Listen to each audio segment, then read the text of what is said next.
Boicote a carne brasileira, a carne do Mercosul. Foi a ordem que veio do chefão do Carrefour, né? Que é inclusive dono também dos atacadões, que infelizmente, graças a uma política entreguista, e só se imita o que não presta, nós permitimos que essas empresas venham para cá e em troca de um saláriozinho que paga um funcionário, elas consigam levar bilhões daqui. É a história do lobo e da galinha, né? O acordo entre o lobo e a galinha. Enéas explicou muito isso por muito tempo, mas hoje nós temos entreguistas que dizem o seguinte: mas veja quantos empregos essas redes geram, sem contar, sem levar em consideração, sem trazer as estatísticas para vocês, que onde abriu, a cidade que abriu, por exemplo, um atacadão, que pertence à França, fechou 20 mercados locais. Não tem como competir com esses caras, literalmente. No Brasil só se imita o que não presta. Nós falamos tão bem, né, do Donald Trump, elogiamos tanto o Donald Trump, e muitos sonham com um líder como ele aqui no Brasil, mas não imitamos o que é de bom, não admiramos o que esse cara faz. Por exemplo, ele sobretaxou o nosso aço. Para quê? Para que os produtores nacionais lá do país dele pudessem continuar tendo bons lucros no seu produto. Como o do Brasil era mais barato, ele disse: olha, com esse preço aí, as pessoas aqui não vão conseguir concorrer, então sobretaxou. É o que um governo protecionista tem que fazer. As pessoas não entendem isso e levam tudo para o extremismo. Não, mas a livre competição, não existe livre competição entre empregado e patrão. A grande verdade é essa, meu irmão. Preste atenção no que eu tô falando, que é uma repetição do que Dr. Enéas falava há muito tempo. É a história do lobo e da galinha, literalmente. Esses caras vêm pra cá pra levar milhões, eles não vêm trazer. Enéas explicou isso a vida toda. Eu gostaria muito de traduzir pra vocês, e uma hora que eu tiver tempo eu farei isso, que é fazer a dublagem do livro de Adriano Benayon, Globalização versus Desenvolvimento, porque aquele livro ele mostra claramente como as potências se tornaram potências e como outras potências de épocas deixaram de ser. Basicamente você pode resumir aquele livro a exatamente isso: mercados que foram invadidos, que foram dominados por empresas estrangeiras, quebrou as nações e fizeram consequentemente aqueles impérios deixarem de ser império. Então a França sabe disso. E esse papo deles, que a gente escutou até hoje, de é meio ambiente, vamos ter consciência do planeta. Todo mundo tem que ter consciência do planeta. Nós precisamos cuidar do nosso planeta. É um fato, né? Os recursos naturais, eles são de uma safra só. Agora, o que esses caras fazem não é pelo que eles falam que é. Eu posso provar isso aqui facilmente. Por exemplo, o sistema de preservação ambiental aqui no Brasil, ele é mais rigoroso do que muitos países europeus. Só para você ter noção. Nós somos um país de terceiro mundo, que as regras para quem trabalha com agro é mais rígida do que muitos países da Europa. No bioma amazônico, os proprietários rurais são obrigados a preservar pelo menos 80% de suas terras, ok? O cara tem que fazer isso. Enquanto os agricultores franceses, né, lá do Lacron, operam com muito menos do que isso aí. Às vezes não chega nem a metade. Então essa história que eles falavam, eles mesmos foram desmascarados agora. Ah, é pelo meio ambiente, isso e aquilo, né? É pelo meio ambiente. Agora provou-se que não é, porque se ele vai boicotar a carne do Brasil e a carne do Mercosul inteiro para ajudar os seus próprios agricultores, porque segundo ele não dá para competir, não é? E o meio ambiente, como é que fica nessa história? Se a nossa carne é produzida com menos sacrifício ao planeta, ele agora vai colocar uma carne lá que sacrifica mais. Mas a ideia toda não era essa. Eu vou trazer o governador Mauro Mendes, né, que ele falou, né, que inclusive nós temos que dar uma resposta à altura. Eu gostei aqui do papo, não sei quem é esse cara, não sei nem de que partido ele é. Mas nisso aqui que ele falou, ele tá muito certo, teve coragem de falar. Então eu quero ver junto aqui com vocês e em seguida a gente volta, que eu quero desmascarar, né, para quem ainda não pegou, eu quero desmascarar de vez essa narrativa que esses caras contam a todos os brasileiros e ao mundo. Primeiro veja o que o governador vai falar, em seguida a gente volta. Eu acabei de ver aqui na imprensa nacional que o diretor mundial do Carrefour, que no Brasil também ele é dono do Atacadão, desse grande rede de mercado que existe aí em diversas cidades brasileiras, que eles tomaram uma decisão de não comprar carne brasileira e nem de outros países aqui da América do Sul. E ele fez esse comunicado em resposta aos produtores do agronegócio francês que mais uma vez estão fazendo protesto por conta de um acordo que pode ser assinado aí do Mercosul com a União Europeia. Como esses produtores franceses não conseguem competir com o agronegócio brasileiro, eles ficam criando esses artifícios e o Carrefour e o Atacadão embarcaram nessa onda. E aí, meus amigos, fica mais uma vez claro que essa história do senhor Macron e de muitos ambientalistas que se dizem defensores do meio ambiente, isso é muita conversa fiada. porque no fundo mesmo eles querem usar muitas vezes o meio ambiente para criar barreiras contra o agronegócio do nosso país, do Brasil e de alguns outros países aqui da América do Sul. Quero dizer ao senhor Carrefour, ao diretor-geral desta empresa, que ele tem sim o direito, tá certo, de comprar de quem ele quer para mandar produto lá para a França, mas que nós brasileiros também temos o mesmo direito. Nós também podemos comprar de quem nós quisermos. E eu acho que não é justo alguém nos tratar dessa forma e a gente não dar a eles aquilo que é muito conhecido, inclusive internacionalmente, que é a chamada lei da reciprocidade. Do jeito que você me trata, eu posso também te tratar. Então, se o Brasil não serve para vender carne para eles, então eles não servem para vender produtos franceses e até, por que não dizer, essa empresa não deveria ser bem vista aqui no nosso país. A partir de agora, quero dizer a esse diretor-geral do Carrefour, do Atacadão, que eu, como cidadão, não vou mais comprar nas lojas deles. Eu acho que quem é do agronegócio brasileiro, tendo esse tipo de tratamento dessa empresa, poderia pensar em fazer a mesma coisa. E acho que todos nós brasileiros, para honrar o nosso país, devíamos pensar em dar a este Carrefour e Atacadão o mesmo tratamento que eles estão dando ao nosso país. Pense nisso. Se o Brasil tivesse um povo realmente consciente e patriota, isso daria para ser feito. Agora, ao mesmo tempo, também, nós não podemos deixar de passar pano que são esses políticos mesmo que permitem que essas empresas venham, empresas de fora, e quebrem o nosso comércio local. Destruam, inclusive ganhando muitas regalias e podendo vender a mercadoria muito mais barata do que o próprio produtor local. Porque essas grandes empresas, meus irmãos, esses grandes grupos financeiros, eles têm bancadas inteiras de deputados, criando lei para favorecer eles. Então os caras ganham uma regalia. Eu senti isso na pele. Você, para trabalhar com transporte de pessoas, meu irmão, era extremamente rígido.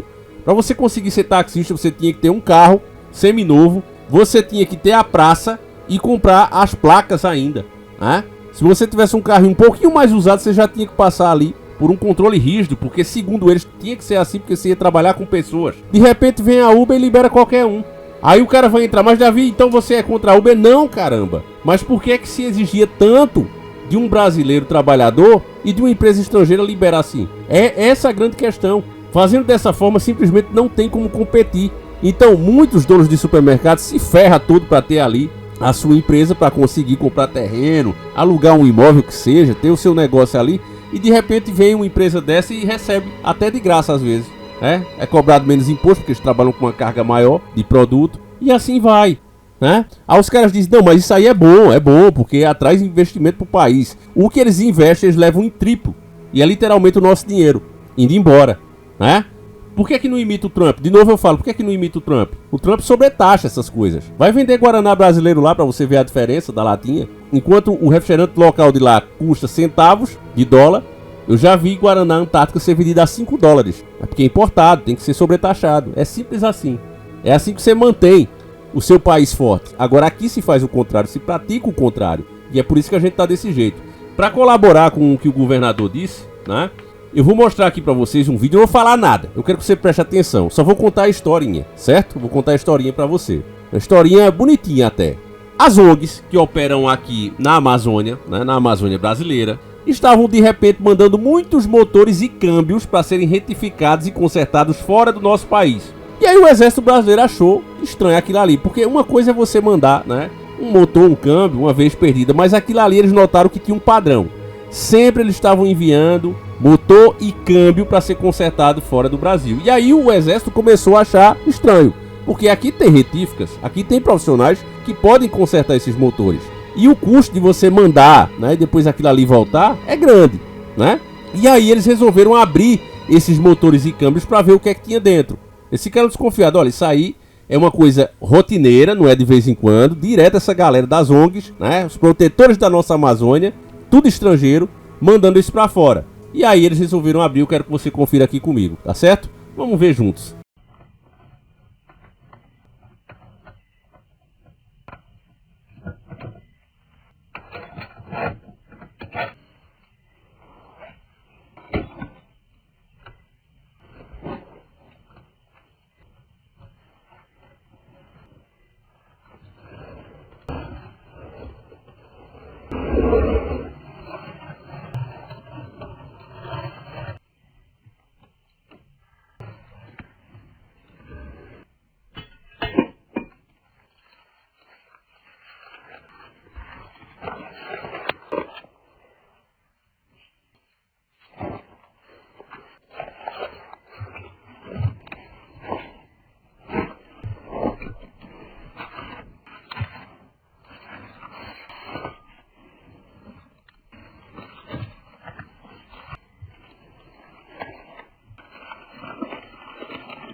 E aí, meus irmãos, pegou ou não pegou? Nosso ouro, né, sendo contrabandeado, ou seja, sem pagar imposto, nada, nossa riqueza sendo levada embora, né? No lugar onde estava esse ouro fica o quê? Buracos, inclusive também na nossa conta, né?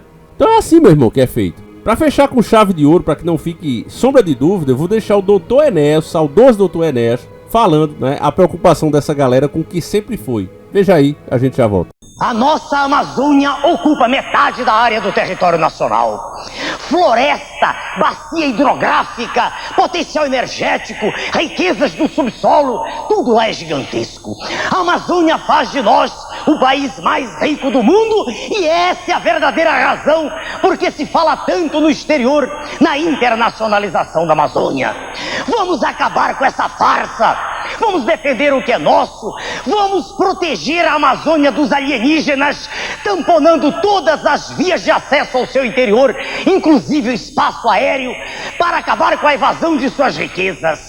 Vamos prestigiar, equipar, remunerar bem nossas forças armadas, para que elas possam voltar a atuar na defesa da segurança do território nacional.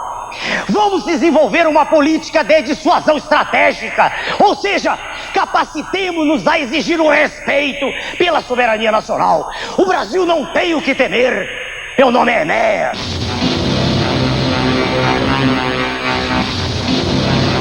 E esse é o cara, né, que a população disse não. Preferia um Lula, preferia um FHC, preferia um Collor. Meus irmãos, esses erros, eles são cobrados e não de forma momentânea, né? Apenas em 1 ou 2, 3 anos. É décadas para o país se recuperar e talvez nem se recupere de uma perda de uma mente como a de Dr. Enéas. Até porque hoje o sistema, espertamente, sabiamente, não permite mais que homens como eles cheguem a esse nível. Não permitem mais, não dão um espaço. Fora que, normalmente, já é muito raro que um cara com essa inteligência, né, e bem sucedido como era o Dr. Enéas, se passe para entrar em uma política tão suja como é a brasileira. Agora, meus irmãos, resumindo o nosso vídeo aqui, uma empresa, né, que já tem aqui, inclusive, vários escândalos. Lembram daquele cachorro, né, que quebraram e era uma ordem que vinha da matriz dessa empresa, que é o Carrefour. Nós fizemos vídeo na época, né? Foi uma polêmica muito grande. E é uma prática comum. A pergunta é, por que uma empresa dessa tem que estar no nosso país? Por que não podem ser empresas brasileiras que façam esse serviço? Por que elas têm que vir de fora? Por que eles têm que levar os nossos lucros pagando baixíssimos impostos o tempo todo? Eu lembro quando o próprio Bolsonaro fez aquela coisa do combustível. Olha, o Bolsonaro não está mais cobrando os impostos federais em cima do combustível e as pessoas aplaudiram aquilo ali. Sem entender que aquela medida que o Bolsonaro fez, ao invés de resolver o problema, ela simplesmente permitiu com que os acionistas, né, da Petrobras pudessem levar, e acionistas internacionais, alguns deles nem sequer dá para identificar. Então essa galera levou o nosso tesouro, levou o nosso dinheiro, sem pagar um só centavo de imposto. Foi isso que aquela medida na prática fez. Agora, você tenta explicar isso para um cara, esse cara aí deve ser de esquerda. Aí o cara de esquerda, esse cara aí é um fascista. E Enéas era acusado disso, fascista, né? A população preferia um Lula, preferia um Collor, preferia um FHC, porque Enéas era fascista. A mídia disse isso. E até hoje você vê que continua essa narrativa. E o povo acredita, continua acreditando. Então não é à toa, né? E você vê como as coisas estranhamente acabam convergindo, né? Se ajudando pro mal, nesse caso. A gente tá chegando no final do ano. Por mais pobre que a pessoa seja, por mais apertada que ela esteja, ela vai querer no final do ano agora comprar uma carninha boa, uma carninha de qualidade. E aí eles inventam essas tretas todas pra quê? Pra subir os preços. Olha, teve esse problema aí, o mercado teve prejuízo, né? Se tiver muita gente comprando, você também se ferra, porque aí é oferta e demanda. Muita gente querendo, né? A demanda aumenta, então a oferta diminui e você tem que pagar mais caro. Mas aí começa a sobrar, não, a carne apodreceu, né? Agora vai ter um problema aí, vocês também tem que pagar mais. De todo jeito a gente se ferra. Você já percebeu isso? Por exemplo, se chove bastante, né, no Brasil, você continua pagando a sua conta como sempre, não vem desconto. Mas se fizer sol, fizer muito sol, tiver seca, a conta sobe. Ora, por que quando tem abundância também então não baixa? Se quando ela sobe você é obrigado a pagar a conta cada vez mais cara, a conta de energia, então quando tivesse chuva era para também, né, já que há uma facilidade para produzir essa energia, que é feita a maioria dela pela força das águas, então que diminuísse o valor, mas não diminui, você continua pagando a mesma merda, ou não é? Então, meus irmãos, é isso que você vê, né? O QI do brasileiro. É por isso que a gente se ferra, né? Enquanto isso, os políticos estão aí. 26, o mundo, né, vai mudar. E a tromba só entrando. É isso aí, meus irmãos, eu vou encerrando esse vídeo por aqui, agradeço a cada um de vocês, peço que vocês compartilhem, o boicote aqui ao canal tá sendo gigantesco, né, e eu peço, conto com vocês pra gente furar essas bolhas, tá certo, meus irmãos? Então é isso, deixa a tua opinião aí, fiquem com Deus, um abraço e nós segue junto, fui!